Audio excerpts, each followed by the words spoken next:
Hello students, welcome again in RS tutorial. And आज मैं आपको बताने जा रहा हूँ जो क्लास 10th का सीबीएसई का न्यू रिवाइज्ड सिलेबस है फॉर 2020-21 के लिए।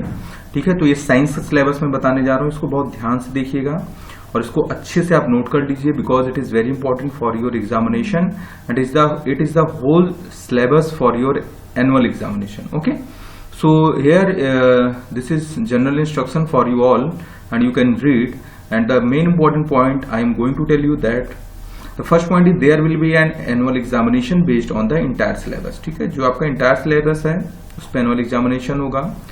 Annual examination will be 80 marks and 20 marks weightage shall be for internal assessment। तो जो आपका एनुअल एग्जाम है वो 80 मार्क्स का होगा, 20 मार्क्स है वो इंटरनल असेसमेंट के लिए है।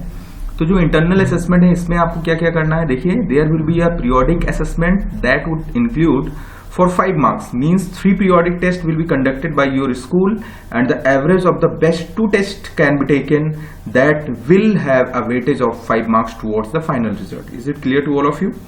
ठीक है कि you have to face 3 periodic tests but the 2 best tests will be taken। Okay, for 5 marks diverse method means कि extra curricular activities like short test, oral test, quiz, concept math, project, poster, presentation, etc। ठीक है, and for practical examination you have to face, ठीक है, which carrying 5 marks। So this is all about the general instruction। So आपको clear हो गया होगा कि आपका जनरल इंस्ट्रक्शन है। अब हम आपको क्लास 10th का जो सिलेबस है, ठीक है, उस पे ले चल रहे हैं कि जो क्लास 10th का सिलेबस आपको देखना है। ये देखिए कोर्स स्ट्रक्चर क्या है। तो सबसे पहले आप इंडेक्स देख लीजिए कि इसमें आपके कितने यूनिट्स हैं। ठीक है, तो जो आपका यूनिट है ये 5 यूनिट है पूरे साइंस में आपकी क्लास 10th के सिलेबस में। फर्स्ट यूनिट है आपका chemical substances nature and behaviour. ये कैरी करेगा 26 मार्क्स जो कि इससे पहले 25 मार्क्स का था। सेकेंड है आपका वर्ल्ड ऑफ लिविंग, ये कैरी कर रहा है 23 मार्क्स, ये पहले भी 23 मार्क्स का था। थर्ड है नेचुरल फेनोमेनन, ये 12 मार्क्स, पहले भी 12 मार्क्स का था। नेक्स्ट है इफेक्ट ऑफ करंट 14 मार्क्स, इससे पहले 13 मार्क्स का था। एंड नेचुरल रिसोर्सेज 5 मार्क्स, से पहले 7 मार्क्स का था। तो देखिए चैप्टर कम कर दिया गया है बट आपके जो मार्क्स हैं उसको लगभग वैसे ही है। ठीक है, टोटल मार्क्स आपका 80 है। इंटरनल असेसमेंट आपको पता है कि 20 मार्क्स का है। ठीक है, तो अब हम चलते हैं आपका जो सिलेबस है। देखिए यहाँ पे फर्स्ट जो यूनिट है वो केमिस्ट्री का है, वो आप सभी को पता है, chemical substance nature and it's behaviour. तो जो चैप्टर है आपका chemical reaction.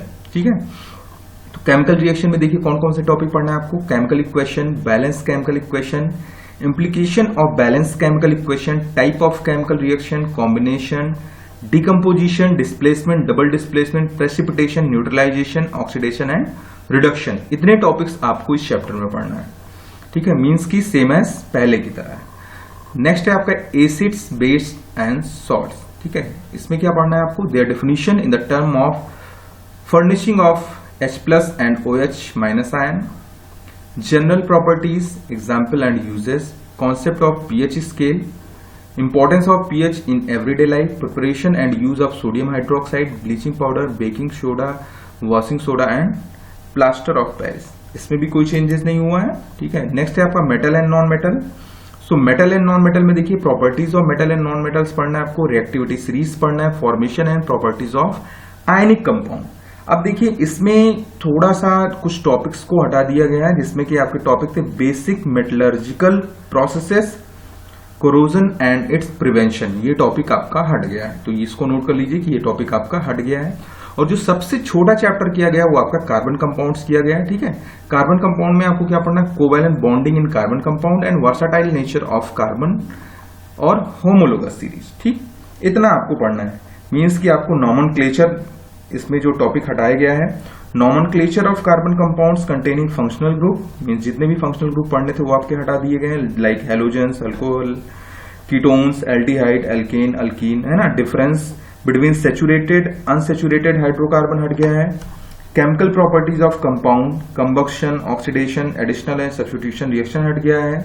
Ethanol and ethanoic acid, soap and detergent, इतने टॉपिक आपके हट गए। मींस कार्बन कंपाउंड में केवल आपको बस ये टॉपिक पढ़ना है। ठीक है, लास्ट है जो आपका वो है पीरियोडिक क्लासिफिकेशन ऑफ एलिमेंट, जिसमें आपको पढ़ना है need for classification, early attempts at classification of elements, Dobereiner's triads, Newlands law of octaves, Mendeleev periodic table, modern periodic table पढ़ना है, gradation in properties, valency, atomic number, metallic and non metallic properties. So ये आपका है chemistry का syllabus, ठीक है, science class 10th का। अब हम बढ़ते हैं बायो की तरफ, ठीक है। तो देखिए आपका वर्ल्ड ऑफ लिविंग, इसमें फर्स्ट चैप्टर आपका लाइफ प्रोसेस है। लाइफ प्रोसेस में कोई चेंज नहीं किया गया है, ठीक है। इसमें टॉपिक जो पढ़ना है, living being, basic concept of nutrition, respiration, transportation, excretion in plants and animals, ये सारे के सारे टॉपिक पहले की तरह है, ठीक है। इसमें कोई चेंजेस नहीं आए। जो आपका नेक्स्ट सेकंड चैप्टर है कंट्रोल एंड कोऑर्डिनेशन, वो पूरा का पूरा हटा दिया गया है, ठीक है, जिसमें कि जो है ट्रॉपिक मूवमेंट इन प्लांट्स थे, introduction of plant hormone, control and coordination in animal, nervous system, voluntary, involuntary and reflex action, chemical coordination, animal hormone, ठीक है। ये पूरे के पूरे चैप्टर ही हटा दिए गए। नेक्स्ट चैप्टर आपका है रिप्रोडक्शन। इन रिप्रोडक्शन कौन कौन से टॉपिक पढ़ना है, reproduction in animal and plants, asexual and sexual reproduction पढ़ना है, रिप्रोडक्टिव हेल्थ पढ़ना है आपको, need and method of family planning, safe sex versus HIV AIDS, child bearing and women's health, ये टॉपिक पढ़ना है आपको। नेक्स्ट है आपका हेरिडिटी। हेरिडिटी में पढ़ना है Mendel's contribution, law of inheritance of traits, sex determination, brief introduction, ठीक है। तो इसमें जो टॉपिक हटा है वो बेसिक कॉन्सेप्ट ऑफ एवोल्यूशन, ये हट गया है, तो बायो में ये हटा है। अब आते हैं फिजिक्स की तरफ। देखिए फिजिक्स में कौन कौन से चैप्टर हैं। आपका जो फर्स्ट चैप्टर है इसमें फिजिक्स में नेचुरल फिनोमेना में देखिए आपको पढ़ना है, जो यूनिट का नेम है reflection of light by curve surface, images formed by the spherical mirrors, centre of curvature, principal axis, principal focus, focal length, mirror formula, deviation not required, magnification. फिर refraction पढ़ना है आपको, लॉ ऑफ रिफ्रैक्शन पढ़ना है, refractive index पढ़ना है, और उसके बाद पढ़ना है आपको refraction of light bye A spherical lens, image formed by the spherical lenses, lens formula, magnification, power of lens and refraction through a glass prism, dispersion of light, scattering of light, application in daily life, ठीक है। ये तो हो गया आपका natural phenomena से, ठीक है। फिर नेक्स्ट जो है आपका पढ़ना है इफेक्ट ऑफ करंट पढ़ना है, यूनिट 4 है, जिसमें आपको इलेक्ट्रिक करंट पढ़ना है, potential difference and electric current, ohm's law, resistance, resistivity, factor on which the resistance of a conductor depends, series combination of resistors, parallel combination of resistor and its application in daily life, heating effect of electric current and its application in daily life, electric power in relation between P, V, I and R, ये आपको पढ़ना है। ये आपका जो chapter है effect of current, ठीक है। उसके बाद में उसके आगे पढ़ना है मैग्नेटिक इफेक्ट ऑफ करंट, ठीक। मैग्नेटिक इफेक्ट ऑफ करंट में आपको क्या पढ़ना है, मैग्नेटिक फील्ड या magnetic field lines, field due to current carrying conductor, field due to current carrying coil और solenoid, force on current carrying conductor, Fleming left hand rule, electric motor, electromagnetic induction, induce potential difference, induce current, Fleming left hand rule, ठीक है। और इसमें जो topic हटा है वो आप नोट कर सकते हैं या मैच कर सकते हैं, electric generator, direct current, alternating current, frequency of AC, advantage of AC over DC and domestic electric circuit, ये टॉपिक आपका हट गया है। नेक्स्ट है आपका जो है नेचुरल रिसोर्सेज में। तो नेचुरल रिसोर्स में देखिए सोर्स ऑफ एनर्जी की पूरा का पूरा चैप्टर हटा दिया गया है, और इसमें आवर एनवायरमेंट चैप्टर केवल है, ecosystem, environmental problem, ozone depletion, waste production and their solution, biodegradable and non biodegradable substances, okay. So इसमें मैनेजमेंट ऑफ नेचुरल रिसोर्सेज भी हटा दिया गया। अब आते हैं हम प्रैक्टिकल की तरफ कि जो आपका प्रैक्टिकल है, ठीक है। अब देखिए sorry management of natural resources यहाँ दिया हुआ है, ठीक है, बट इसमें देखिए लिखा हुआ है जो इंस्ट्रक्शन है, देख लीजिए, only for internal assessment means learner are assign to read the below listed part of unit 5। Unit 5 में क्या करना है आपको, they can be encourage to prepare a brief write up on any one concept of this unit in their portfolio. This may be assessment for internal assessment and credited may be given. This portion of unit is not to be assessed in the year end examination, ठीक है। ये आपके end examination में नहीं आएगा, देखा clear लिखा हुआ है, आप इसको पढ़ सकते हैं। मीन्स आपको ये इंटरनल असेसमेंट में दिया जाएगा। मैनेजमेंट ऑफ नेचुरल रिसोर्सेज, जिसमें आपको conservation and judicious use of natural resources, forest and wildlife, coal petroleum conservation, examples of people participation for the conservation of natural resources, big dams, advantages and limitation, alternatives, if any, water harvesting, sustainability of natural resources, ठीक है। तो ये बहुत ध्यान से आप पढ़ लीजिए, समझ लीजिए और फिर इस टॉपिक को भी आप नोट कर लीजिए। अब आते हैं हम प्रैक्टिकल्स की तरफ की। जो आपके प्रैक्टिकल हैं वो कौन कौन से हैं, तो देखिए प्रैक्टिकल्स की यहाँ लिस्ट दी हुई है। सो लिस्ट ऑफ एक्सपेरिमेंट कौन सा, फर्स्ट है studying the properties of acid and bases. कौन कौन से acid, HCl and NaOH on the basis of their reaction with the litmus solution, zinc metal, sodium, solid sodium carbonate. Second है performing and observing the following reaction and classify them into combination reaction, decomposition reaction, displacement reaction, double displacement reaction.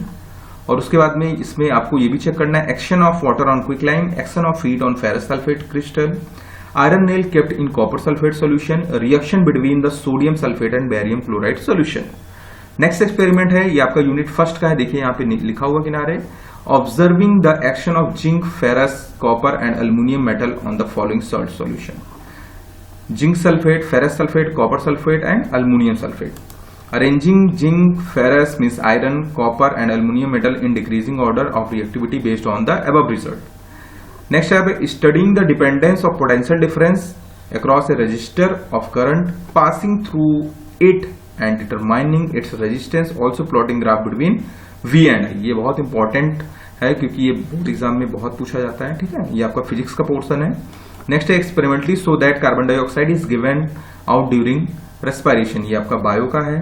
Next one is determination of focal length, कौन कौन सा है, concave mirror, convex lens by obtaining the image of distance object, ये भी बहुत important topic है। Next है tracing the path of a ray of light passing through a rectangular glass slab for different angles of incidence, measure the angle of incidence, angle of refraction, angle of emergence and interpret the result, ये भी important है। Next one is studying binary fission in amoeba, budding in east and hydra with the help of prepared slide, ये आपका bio का है। Next है tracing the path of रे of light through a glass prism, ये आपका physics का portion है, ठीक है। तो आप देख सकते हैं यहाँ पे कि जो आपके क्लास 10th का सिलेबस था वो मैंने आपको पूरा NCERT के अकॉर्डिंग जो नया सिलेबस रिवाइज्ड हुआ है 2020-21 के लिए, ठीक है, वो मैंने बता दिया है। तो सबसे पहले आपको इसमें ध्यान क्या रखना है, you have to take care of this course structure, ठीक है, that by this you can understand that how much marks carrying by a single unit, okay. So it is all about the course detail or you can say course structure of class 10th science for 2020 and 2021. Okay, so thank you to all of you for watching us on AR Student.